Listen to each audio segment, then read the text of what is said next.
And Mohsin Ahmad, an alleged ISIS sympathizer, has been arrested by the NIA yesterday. He has been sent to custody till the 16th of August. That's the word really coming in, that Mohsin Ahmad, he's an alleged ISIS sympathizer.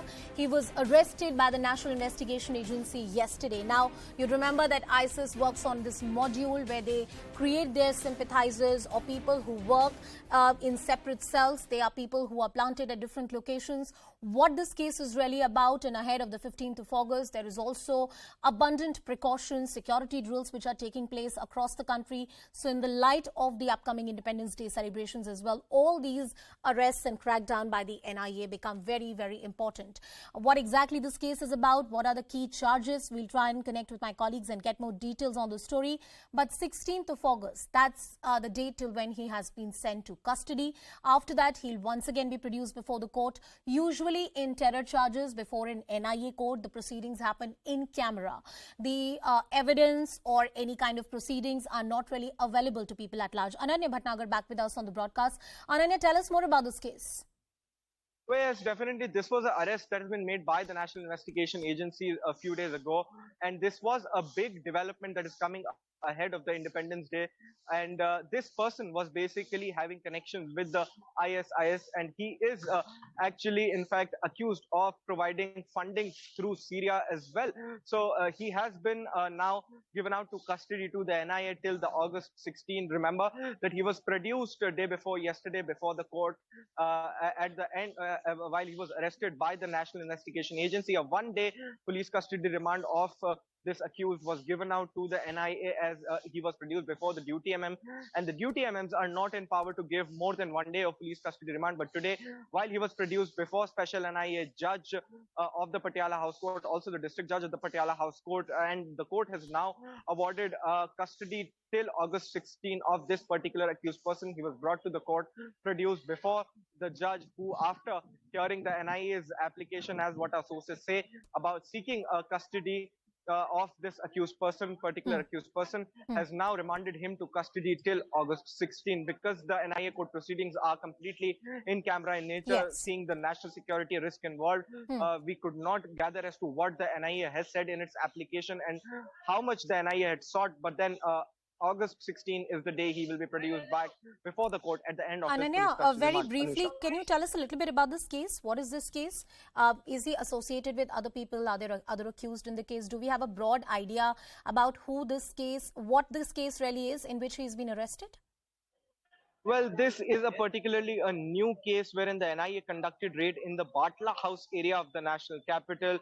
The NIA sources say that he is linked with the ISIS and he was getting funding from Syria itself. So this is the information that has been shared by the National Investigation Agency so far.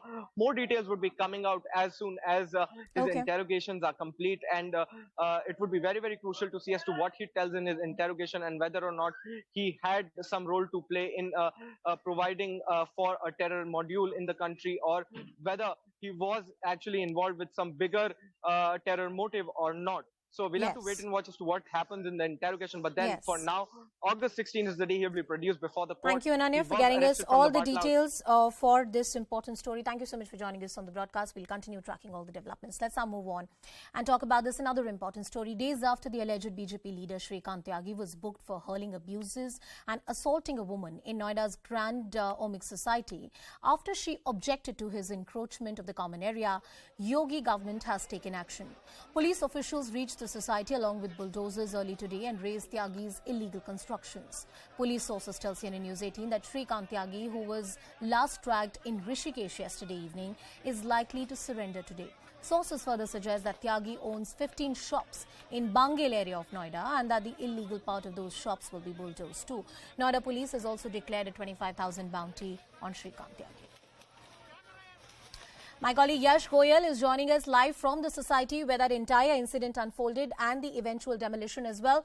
Yash, tell us about the voices that you're picking up from the ground and what really transpired today.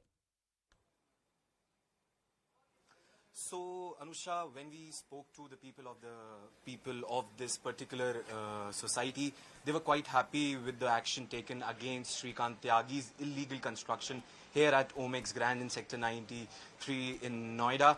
What they've been saying that They were demanding this action for the last 3 years, and now the police has taken cognizance of the matter, and the authorities have taken cognizance of the matter and demolished this particular pavement, this particular roof which was built over here. You can see the debris over here.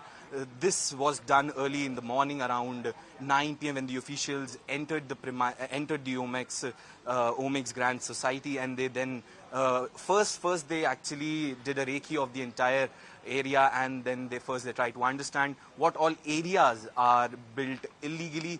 Then after that they started with the smaller equipments, and then the bulldozer was rolled in at this particular place, and you can see the marks which have left over here.